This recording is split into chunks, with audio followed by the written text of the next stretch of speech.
Now Sarai, Abram's wife, had borne him no children. She had a female Egyptian servant whose name was Hagar. And Sarai said to Abram, Behold, now the Lord has prevented me from bearing children. Go in to my servant. It may be that I shall obtain children by her. And Abram listened to the voice of Sarah. It is Friday, the 27th day of January 2023, and it's time for the reading of our devotional thought for today. Our devotional thought is coming from the book Truth for Life by pastor and author Alistair Begg, and it's entitled Leaving Matters in God's Hands. Once again, Leaving Matters in God's Hands. And the verses today, Genesis chapter 16, verses 1 and 2, and it reads, Now Sarai, Abram's wife, had borne him no children. She had a female Egyptian servant whose name was Hagar. And Sarai said to Abram, Behold, now the Lord has prevented me from bearing children. Go in to my servant. It may be that I shall obtain children by her. And Abram listened to the voice of Sarah. That's Genesis chapter 16, verses 1 and 2. Alistair Begg writes, Life is difficult, and living as a Christian does not mean we are spared from difficulties. We all face illness, unemployment, heartbreak, broken relationships, pandemic, and other challenges. We are confronted by this fundamental question: will we walk the path of faith, or will we try to take matters into our own hands? Abram was a man who was just like us. He experienced both triumph and failure in his walk of faith. God had promised to make his family a nation and to bless the world through someone from that nation, in Genesis chapter 12, verses 1, 2, and 3. Though childless, elderly Abraham and his wife Sarah would have their very own son who would be the heirs. Abraham believed the Lord, and he counted it to him as righteousness. But after years and years of waiting, Abraham's faith wavered.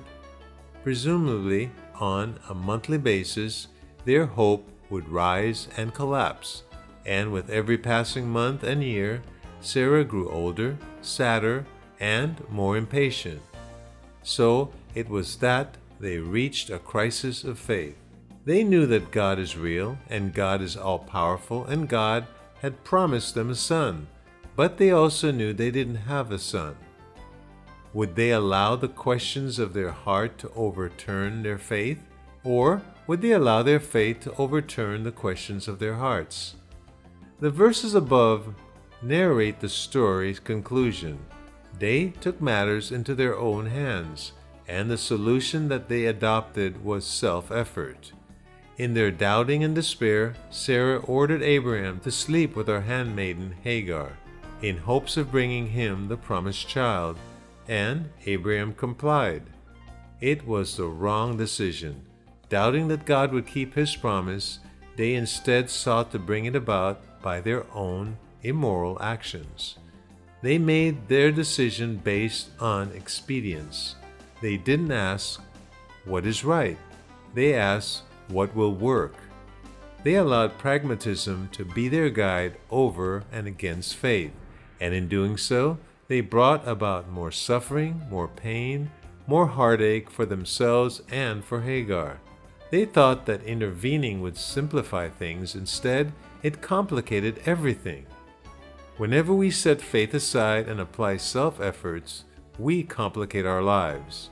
Whenever we seek to take things into our own hands, we make our own plans instead of trusting God to keep his promises. We end up with chaos and heartache.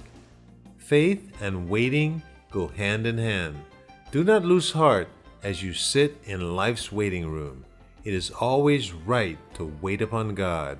It is always right to wait for God. In what area of your life do you need to live this out today?